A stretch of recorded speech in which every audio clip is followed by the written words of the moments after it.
Hey guys, what's up? Ryan Knows Tech here today with TechInform.us and continuing with the review of the iLife 2011 suite. We're going to take a look at iMovie 2011 today. Really cool application. I've just had some time to play with it over the last hour and of course a little bit when I got it. So there's four major things that Apple really prides themselves with iMovie 11. We'll take a quick second to go over that.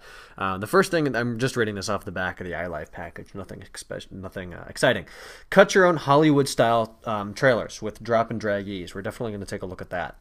Give your movie a perfect soundtrack with easy-to-use audio controls. Definitely take a look at that as well. Apply effects like slow motion and instant replay. Very simple to do. And then quickly find the clips you need with People Finder. Well, I didn't want to go and have to forget my terabyte drive, so I don't have any clips with People, but we will talk about what that does. Those are the four main things that iMovie 11 does. So let's go ahead and open the application here from the dock. It has been cached, but I did quit it, so that should reflect normal opening times, maybe. Just created a new project. I optimized the video to put it in here so it won't take forever. It's just called New Project Number 1. Everything to this point looks pretty normal, just like iLife or iMovie 2009, but it isn't normal. There's a couple cool things. So the first thing we're going to look at, I guess we can go in order here, is the Hollywood-style movies. Well, that is really simple. Command N or File New. That's going to open up a new project. So check this out. There's all these themes here: photo album, sports, I believe that would be new, news, film strips, scrapbook, comic book. Lots of cool stuff here. Name the project here. Click on your aspect ratio if you want it to be widescreen or standard resolution, and then your frame rate.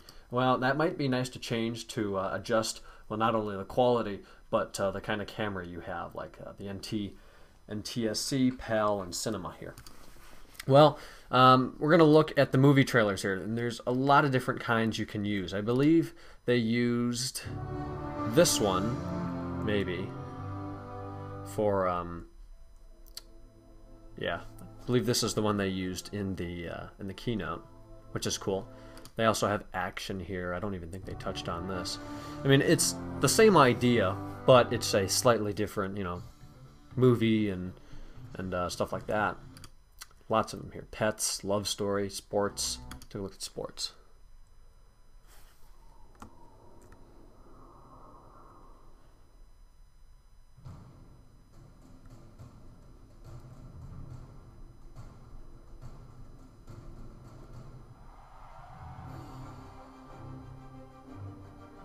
Looks pretty cool. Anyways, we're gonna do I don't know. How about just a documentary? Create. And here it is. This is pretty much it. You have three tabs here: outline, storyboard, and shot list. Look at this. The date and the name. Give it a name.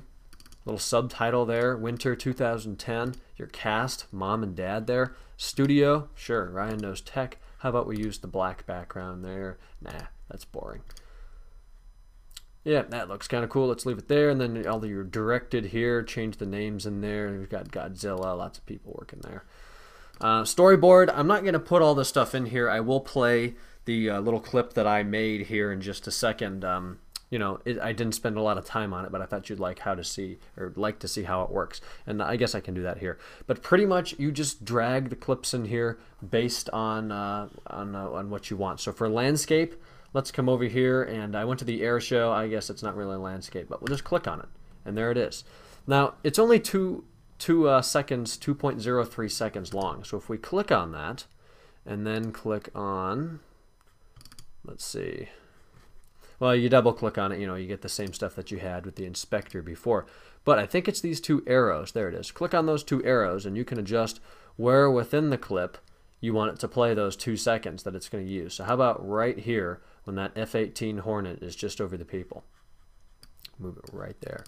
So then you can click here and play it real time. There it is. Then you can change the text in here, Alone in the Wild. How about Alone in the Office of Myself? That's all creepy. And then action, find an action shot. There's a picture of a Ferrari California. I suppose that could symbolize some action. You can adjust the speed at which this plays, turn on or off the audio, and then of course adjust all of them. Change the text here, and then you want a close-up, a medium, and a group picture of different people here.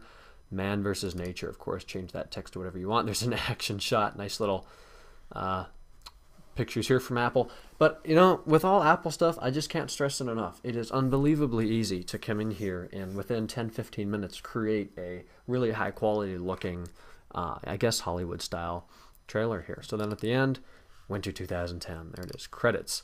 Come over here, shot list. There's just, you can see all of the movies that you use there. Sorry, there goes my iPhone. Anyways, back to storyboard. Down here with the credits. Click on that, and then I'm thinking you come over there, and yeah, you pretty much change all of those things there. Harry Lennon Trio. We've got lots of stuff in there.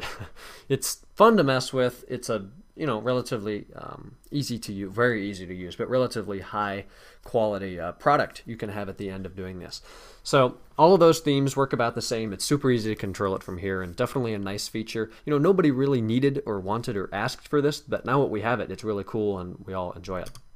Going back to the project library, we're going to open up project number 1 that I just made a few minutes ago to talk about the second feature in iMovie 11, which is the perfect soundtrack with easy to use audio controls, and they're not kidding. So right now it looks pretty much like any version of iMovie. But if we come down here next to where we can adjust, you know, how much of our clip we see, there's a little button here. It looks like squiggles through it. That would be the meter on an audio level here. Click on that. Now we have this blue, which me see if I can zoom in on it. But you see all the lighter blue, that would be the audio volume and stuff there. So if we wanted to adjust it, it's of course very easy. Come in here, click on where you want to adjust it. If you want to do just one little area, like maybe if I wanted it to be all of the part before it gets real loud right there, then I would go in, drag the top of that meter up. It's now at 140, 173%, 200, 350. There's 500%. So I just made that a whole lot louder. And notice I didn't take the first, 5 or 10 seconds of that to be louder. So I can drag this bar here and kind of have it fade in as much as I want. I can have the whole thing build up to that big 500% volume, or have it be real sharp and crude, which you are going to hear. And of course, you can do the same thing at the end. If you wanted to do the whole thing, of course, you just select the whole thing and do it again. There's 173%. But notice here, you get some red on top. Well, that means it's really loud. So let's select that and drop that down to just about 72%, and then drag out these buffers at the end to kind of fade it in. See how that sounds. That was me talking. Actually, this is at the air show up in Cleveland. They surprised us all with that big explosion there. Check that out. It was actually pretty cool. Really hot too. You could feel the air everywhere. So the audio controls, I must conclude, they're a lot easier, and they're going to make stuff much easier instead of having to go into the inspector and then audio. And you can pretty much do it from that sound. But look, check this out. You now have an equalizer here. You can do all kinds of stuff like that. Enhancements, manual, fade in and out, ducking, adjust your volume from there. Just awesome. Really awesome to have this much control and power over an application that, will be sold in the App Store for just about $10 in a few months. So very cool, very easy to use, and very functional. This is going to bring us to our next thing here, which is apply that slow motion and instant replay. So what if we want to do that explosion? I didn't catch the thing on camera because I was following the planes overhead. But let's go over here to just where it kind of fades in. We'll select that. The flames look cool. There's about 1.1 seconds. Highlight that. Then we can go up to clip. And how about slow motion 25%? There it is. So now we'll go ahead of that. And there it is in 25% speed. Very, very easy to do. And of course you could put transitions in there to go from the normal to the slow motion, but I didn't.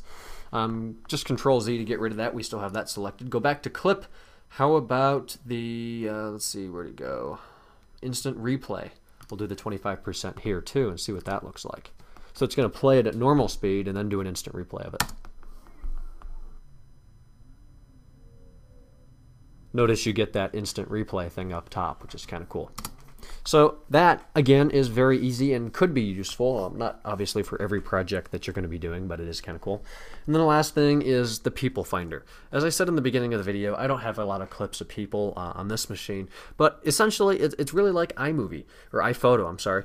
When you're making the Hollywood style stuff, it'll tell you you need a group shot, and it'll automatically go through and find video that it thinks has many people in it. It really just looks at the video and kind of probably uses that same face technology to locate people, and then just adds them up. So cool technology. You can't tag faces in it and stuff like that, I don't think, at least not in this revision, but definitely cool and making it easier for us.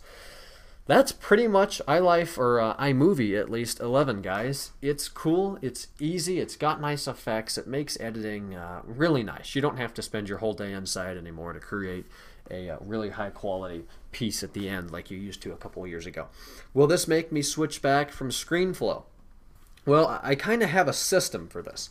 When I do the tech videos, most of them are done in ScreenFlow. It's too hard for me to use QuickTime to record it and then import it to iMovie and then export it. And besides, I don't do all that many effects, and I can't record two pieces of audio and video like I can with ScreenFlow. However, for my vlogs, this is all I'm going to use. So this is all I used before. But I'm definitely looking forward to making some more vlogs now. Vlog channel link is down in the sub bar below. But again, great product. Definitely recommend trying it and buying that iLife 2011 suite. So thanks for watching this video. I look forward to reading your responses down below. Make a video response if you like. I never mentioned that, but I always accept those.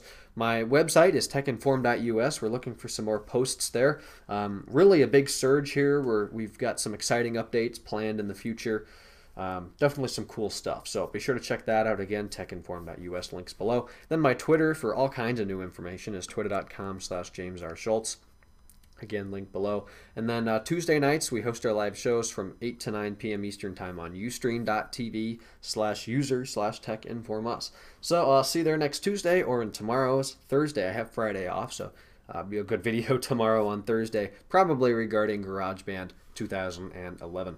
Thanks, guys. Don't forget to subscribe if you like this stuff, and I'll talk to you later. Bye-bye.